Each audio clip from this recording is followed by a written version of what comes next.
Hi friends, எல்லாருக்கும் வணக்கம். இன்றைக்கி நம்ம என்ன சமைக்க போகிறோம்னா மக்ரோனி, அதாவது பாஸ்தான்னு சொல்லுவாங்கள்ல, அதான் நம்ம சமைக்க போகிறோம். வாங்க எப்படி செய்கிறதுன்னு பார்க்கலாம். இந்த பாஸ்தா வந்து ஸ்ப்ரிங் மாதிரி உள்ளதாக நான் எடுத்திருக்கேன். இது வந்து பார்க்குறதுக்கு ரொம்ப அழகாக இருந்துச்சு, குழந்தைங்க விரும்பி சாப்பிடுவாங்கன்னு இதை வாங்கினேன் நான். இதை வந்து ஃபஸ்ட்டு ஒரு அடுப்பில் கடாய் வச்சு அதில் கொஞ்சம் தண்ணியை கொதிக்க வச்சு இந்த பாஸ்தாவை ஒரு 5 நிமிஷம் போட்டால் போதும், அது வெந்துடும். இதை போட்டோன்னே வந்து ஒரு அரை ஸ்பூன் உப்பு போட்டுக்கலாம்.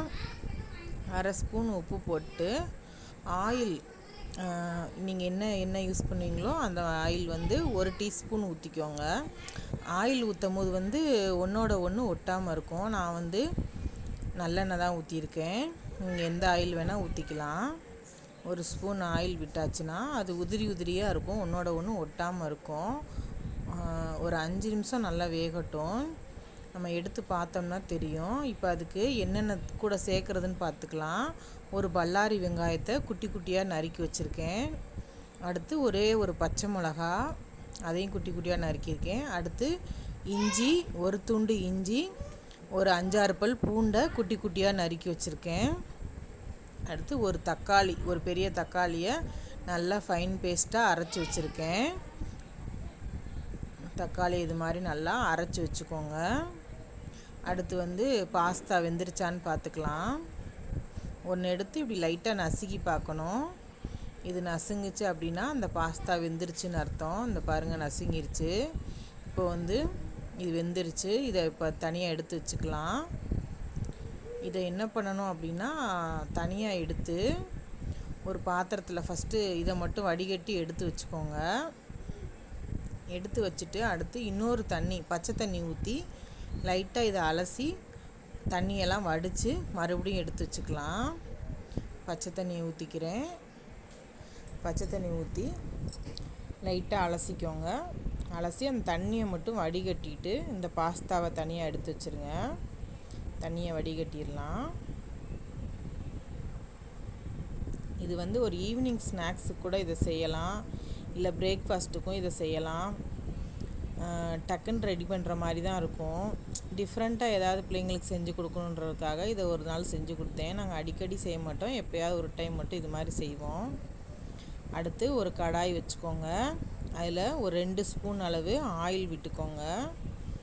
ஆயில் விட்டுட்டு ஃபஸ்ட்டு இஞ்சி போட்டுக்கலாம். குட்டி குட்டியாக நறுக்கின இஞ்சியை போட்டுக்கலாம். இஞ்சியை போட்டு நல்லா லைட்டாக வதக்கிக்கோங்க. அடுத்து பூண்டு போட்டுக்கலாம். அடுத்தடுத்து போட்டுக்கலாம், ஒன்றா வதக்கணும்னு அவசியம் இல்லை. இஞ்சியையும் பூண்டையும் ஒன்றா கூட நம்ம போட்டு வதக்கிக்கலாம். லைட்டாக வதக்கி விடுங்க. நல்லா ஒரு கமகமான ஒரு வாசனை வரும். இஞ்சி பூண்டு வதக்கும் போது அப்படி ஒரு வாசனை வரும். அடுத்து பச்சை மிளகா சேர்த்துக்கலாம். பச்சை மிளகாக்கு பதில் நீங்கள் கேப்சிகம் போடனாலும் போட்டுக்கலாம். கேப்சிகம் இருந்தால் கேப்சிகம் போட்டுக்கோங்க. Red colour capsicum, green colour capsicum இதெல்லாம் போட்டிங்கன்னா நல்லா கலர்ஃபுல்லாக இருக்கும். அடுத்து ஆனியன் சேர்த்துக்கலாம். ஆனியனை சேர்த்து நல்லா வதக்கிக்கோங்க. ஆனியன் வந்து கண்ணாடி பதம் வர்ற அளவுக்கு வதக்குனா போதும். நல்லா வதக்கிக்கலாம். பாருங்கள், கண்ணாடி பதம் வந்துடுச்சு. அதுக்கப்புறம் வந்து நம்ம அரைச்ச தக்காளி விழுது இருக்குல்ல, அதை சேர்த்துக்கலாம். அரைச்ச தக்காளி பேஸ்ட்டு அதை சேர்த்து நல்லா வதக்கிக்கோங்க.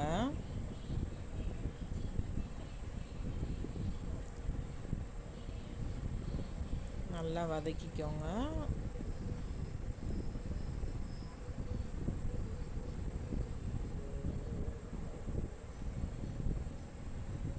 பாஸ்தா வந்து ரெடி ஆகிக்கிட்டே இருக்குது.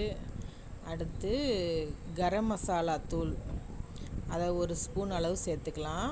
கரம் மசாலா உங்ககிட்ட இல்லை அப்படின்னா சிக்கன் மசாலா இருந்தால் கூட சேர்த்துக்கோங்க, அதுவும் இந்த டேஸ்ட் நல்லா தான் இருக்குது. அடுத்து ஒரு அரை டீஸ்பூன் வந்து சோயா சாஸ் சேர்த்துருக்கேன். சோயா சாஸ் சேர்க்கும் போது ஒரு ப்ரௌன் கலராக வரும், அந்த டேஸ்ட்டும் கொஞ்சம் நல்லா இருக்கும். அதுக்கடுத்து டொமேட்டோ சாஸு ஒரு ஸ்பூன் சேர்த்துருக்கேன். டொமேட்டோ சாஸ் சேர்த்து நல்லா ஒரு 2 நிமிஷம் வதக்கிக்கோங்க. அடுத்து இது கார்ன்ஃப்ளவர் மாவு. கார்ன்ஃப்ளவர் மாவில் ஒரு அரை கிளாஸ் அளவு தண்ணி ஊற்றிக்கோங்க. தண்ணி ஊற்றி இதை கரைச்சி தான் ஊற்றணும். இது ஊற்றினோன்னேவே ஒரு மாதிரி கெட்டிப்பதம் ஆயிரும். அதனால் ஒரு அரை கிளாஸ் இல்லை ஒரு கிளாஸ் கூட நீங்கள் தண்ணி வச்சுக்கலாம். நீங்கள் பாஸ்தா எந்த அளவுக்கு போடுறீங்களோ அந்த அளவுக்கு கொஞ்சம் கூட்டு வர்ற மாதிரி கார்ன்ஃப்ளவர் மாவை நம்ம சேர்த்துக்கலாம். கார்ன்ஃப்ளவர் மாவு சேர்த்த உடனேவே கொஞ்சம் கெட்டியாயிரும். ரொம்ப கெட்டியாயிடுச்சுன்னா எக்ஸ்ட்ரா கொஞ்சம் தண்ணி ஊற்றிக்கோங்க. இது ஒரு கிரேவி பதம் இருக்கணும். அந்த அளவுக்கு தண்ணி ஊற்றிக்கலாம். தண்ணி ஊற்றி ஒரு 2 நிமிஷம் மட்டும் இப்படி கிண்டிகிட்டே இருங்க, இல்லைன்னா அடி பிடிச்சிரும். அடுத்து இந்த பாஸ்தாவை இதில் சேர்த்துக்கலாம். பாஸ்தாவை சேர்த்து நல்லா கொஞ்சம் கொஞ்சமாக சேர்த்துக்கோங்க. சேர்த்து நல்லா பாஸ்தாவில் ஃபுல்லாக அந்த கிரேவி படுற அளவுக்கு நல்லா பெரட்டி விட்டுட்டே இருங்க. நல்லா கிண்டிக்கோங்க.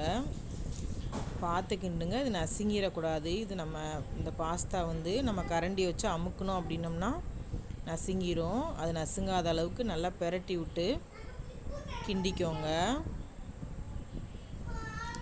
சூப்பர் டேஸ்டான பாஸ்தா ரெடி ஆயிடுச்சு. அடுத்து மல்லித்தழையை தூவி இறக்கிடலாம்.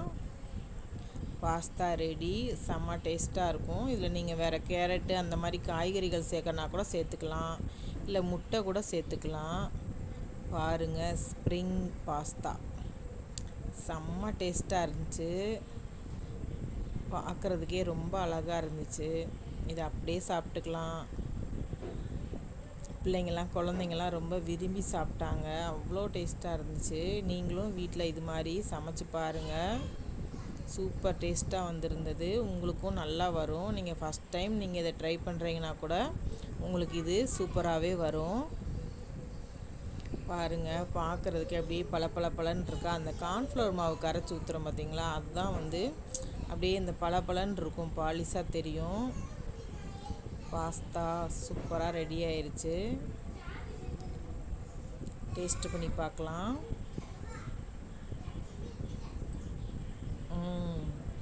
சூப்பர் டேஸ்ட்டாக இருக்குது. நீங்களும் வீட்டில் செஞ்சு பார்த்து எப்படி இருக்குன்னு கமெண்ட் பண்ணுங்கள். நன்றி.